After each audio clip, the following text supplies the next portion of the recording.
चलिए तो फिर शुरू करते हैं। तो फिर अभी अपन डिस्कस करेंगे पीसीबीएल लिमिटेड को। तो पीसीबीएल लिमिटेड जो है इनके बारे में थोड़ा सा देख लेते हैं कि 1960 में इनकॉर्पोरेट हुई थी और ये जो है manufacturing sale of carbon black करते हैं और कार्बन ब्लैक बनाते हैं, बेचते हैं और उसके बाद कुछ पावर भी सेलिंग करते हैं। ठीक है, तो चलिए अब देख लेते हैं। करंट प्राइस जो चल रही है वो चल रही है 197.30 रुपीज़ की। बुक वैल्यू जो है 75 रुपीज़ की है। अगर मैक्स चार्ट की बात करें इनके, तो मैक्स चार्ट में इन्होंने अपना ऑल टाइम हाई टच किया हुआ है और ऑल टाइम हाई जो है अच्छी खासी रैली इसने की है। ठीक है, चलिए तो फिर देखते हैं प्रोज एंड कॉन्स में। देखें तो बुरी खबरें पहले देख लेते हैं। Company might be capitalising on interest cost. और अगर प्रोज की बात करें तो maintaining high dividend pay out of 43.3% का डिविडेंड पे आउट है, बहुत बढ़िया। और कंपनी का जो वर्किंग कैपिटल रिक्वायरमेंट है वो भी रिड्यूस हो गया 49.4 डेज से 39.2 डेज तक। ठीक है, चलिए तो फिर अब अपन देख लेते हैं नेट प्रॉफिट को। तो नेट प्रॉफिट लगातार कंपनी इनके प्रॉफिट में ही है, लगातार अपने को यहाँ प्रॉफिट दिख रहा है और 102 करोड़ से 109 करोड़ का प्रॉफिट जो है बढ़ा है इनका, 109 करोड़। ठीक है, अब इसके बाद में इनके ईयर बाय ईयर बेसिस पर देखें तो इसमें भी लगातार इसमें प्रॉफिट है इनका जो है। लास्ट 2014 में अपने को नेगेटिव दिखा था, उसके बाद से प्रॉफिट में ही है। ठीक है, तो अगर अपन देखें तो 442 करोड़ का इस बार का इनका था और उसके पहले 426 करोड़। तो ठीक ठाक छोटा जंप है, ठीक ठाक जंप है। ठीक है, चलिए और देख लेते हैं अपन। अगर देखें कैश फ्लो को तो कैश फ्लो जरूर नेगेटिव में चल रहा है इनका। 2 साल से पिछले 2022 में -34 करोड़ का था, उसके बाद मार्च 2023 में -78 करोड़ का है। ठीक, अगर प्रमोटर होल्डिंग की बात करें या in fact overall share holding pattern की बात करें तो 51.41% की होल्डिंग है क्वार्टरली बेसिस पर ही अपन देख रहे हैं। और क्वार्टरली बेसिस पर अगर अपन देखें तो एफआईआई ने अपनी होल्डिंग बढ़ाई है, 6.56% कर दिए हैं। डीआईएस ने अपनी होल्डिंग 8.15 से 9.05% बढ़ा दी है। गवर्नमेंट ने अपनी होल्डिंग उतनी की उतनी 1.24% की रखी है। पब्लिक की जो होल्डिंग है 32.85 से 31.74 जो कम किया है अपनी होल्डिंग को पब्लिक ने। ठीक है, चलिए तो फिर इसमें इतना ही है। सेम टू सेम आंकड़े अपने को यहाँ पे भी दिख रहे हैं। अब इसके बाद में अगर अपन देखें, ये यहाँ कंप्लीट होता है। अब अपन चलते हैं चलिए इनके चार्ट पे।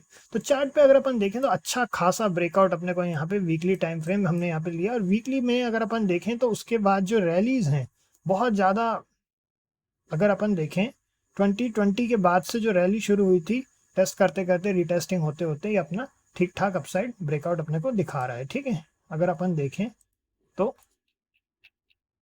थोड़ा सा अगर अपन जूम इन कर दें यहाँ पे तो अपने को यहाँ पे दिख रहा है कि एक प्राइस एक्शन को फॉलो किया है इसने। ठीक, तो चलिए अब अपन एक छोटा सा कॉन्सेप्ट इसमें लगा सकते हैं। एक हल्की सी छोटी सी विक इसमें दिख रही है।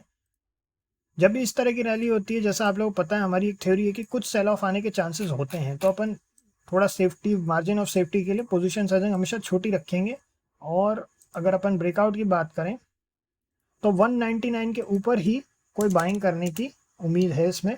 199 के ऊपर ही कोई बाइंग करना सही होगा। अगर मान लीजिए 199 के ऊपर निकलता है तो आप बहुत छोटी क्वांटिटी में इसमें, एटलीस्ट हम बहुत छोटी क्वांटिटी में एंटर करेंगे। अगर एंटर करते हैं तो अच्छी खासी रैली हालांकि हो चुकी है 7.55% की। अगर मान लीजिए कि फिर 199 के ऊपर निकलता है तो हो सकता है कि थोड़ा सा अपसाइड और जाए और उस समय ट्रेलिंग स्टॉप लॉस के साथ में ही काम करना सही है। एंड किसी ने पूछा था कि ट्रेलिंग स्टॉप लॉस के लिए सबसे अच्छा क्या होता है। अगर आप स्टॉक्स पे काम करते हैं, जैसे अगर आप इंडेक्स पे काम करते हैं तो वो अलग होता है, index and options and all, वो उसमें हम बिल्कुल भी ऑपरेट नहीं करते। अगर आप स्टॉक पे काम करते हैं तो स्टॉक पे 1 मिनट कैंडल भी, अगर आप 1 मिनट का भी चार्ट यूज करते हैं तो कोई दिक्कत की बात नहीं है।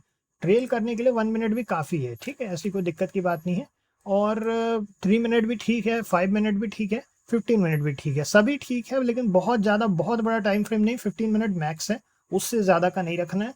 और अगर आप बहुत ज़्यादा क्लोज ट्रेल करना चाहते हो तो 1 मिनट भी अच्छा है, क्योंकि जब इस तरह की बड़ी रैलीज आती हैं तो 1 मिनट की टाइम फ्रेम भी सफिशियंट होता है, ऐसी बात नहीं है।